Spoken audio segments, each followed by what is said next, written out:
Isa itong mahabang paglalakbay na tanging ako at ang aking bisikleta lamang ang magkasama. Matagal, pwedeng abutin ng mga ilang buwan. Aahon at lulusong sa mga kalsada ng Pilipinas.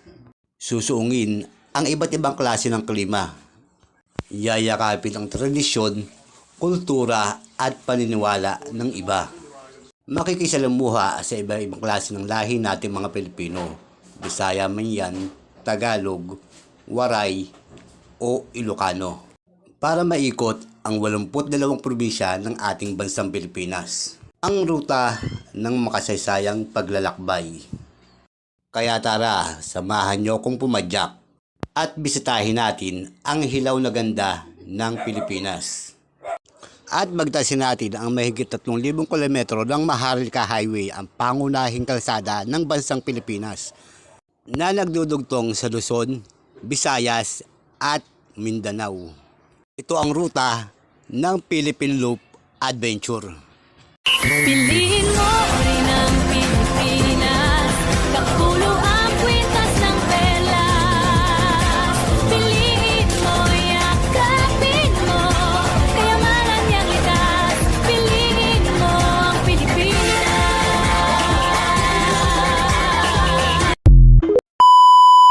Mag-aalas 7 ng umaga nang magising ako sa bayan ng Dinulpihan, Bataan, kung saan ako natulog at nagpahinga.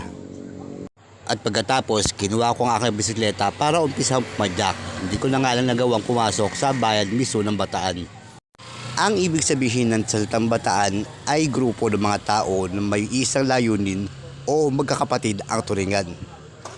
Sa madaling salita, wala pang Tao Gama, wala pang Alpha Kaparo o kahit anong kapatiran na una lang maging fraternity dito sa Pilipinas, ang Bataan. Balanga ang kapital ng Bataan, ng ibig sabihin ay Banga. At sino ba naman ang makakalimot sa makasaysayan at madugong death march? Hindi ko nga lang alam kung itinuturo pa ba ito sa mga estudyante hanggang ngayon. Taong 1946 nang pinaglakad ng mga sundalong Hapon ang mga bihag nilang sundalong Pilipino at mga Amerikano mula Capas Tarlac papunta ng Bataan.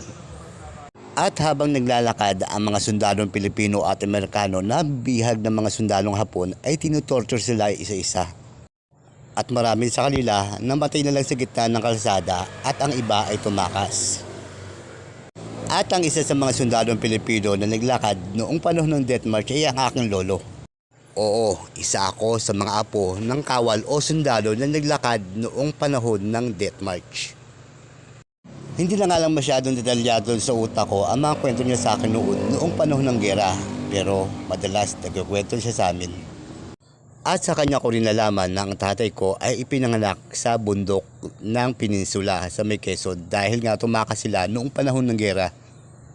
Kaya isinilang ang tatay ko sa isang yungib o kuweba sa bundok Peninsula sa may probinsya ng Quezon. At sa kakapadya ko nga, nakaramdam na ako ng gutom at dito na ako nag-agahan. At pagkatapos ko kumain, ibang level na pala ng kalsada ang aking dadatnan. Ahon na, papunta sa probinsya ng Zambales. Maya-maya pa, narating ko na rin ang arko ng Olongapo. Paalala lang guys, ang Olongapo ay hindi isang probinsya.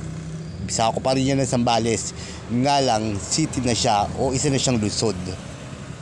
Marami kasi ang nag-aakala na ang Olongapo ay separated province from Zambales. Ilang saglit pa, narating ko na rin ang sentrong bayan ng Olongapo kung saan nandyan ang ulo ni Apo. Kaya siya tinawag na Olongapo. Ulo ni Apo. Yun ang ibig sabihin yun. Mula Olongapo ay pumadyak ako ng 10 kilometro hanggang sa marating ko na nga ang bayan ng Subic. Chicken. At dito na nga ako kumain ng tanghalian. Pasado ng alauna nang bumalik ulit ako sa kalsada para pumadyak. At paglabas ko ng Subic, pumasok naman ako sa bayan ng Castillejos. Good afternoon guys, nandito ako ngayon sa may Castillejos Subic Highway. Pupunta ako sa Mapanwepelik. Tara, samahan niyo ako.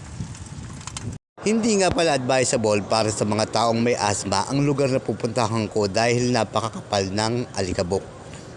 Karamihan nga sa mga taong nakasalubong ko rito ay may cover ang kanilang ilong. At kung inaakala nyo buhangin yung dinadaanan ko, nagkakamali kayo. Lahar yan.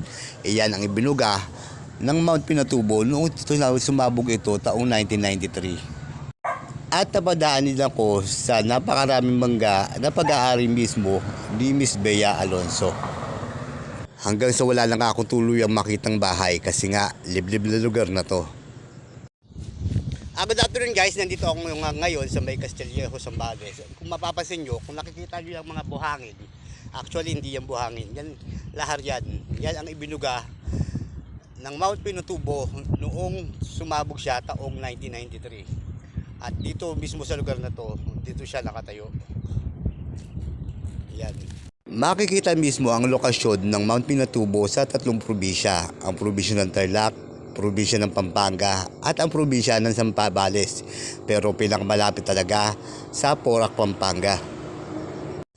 At June 10, 1991 nangyari ang di inaasang pangyayari. Tuluyan ng naglaho at sumabog ang bulkan at ang pinaka-apektado ang mga kababayan nating Aita sa Porac, Pampanga.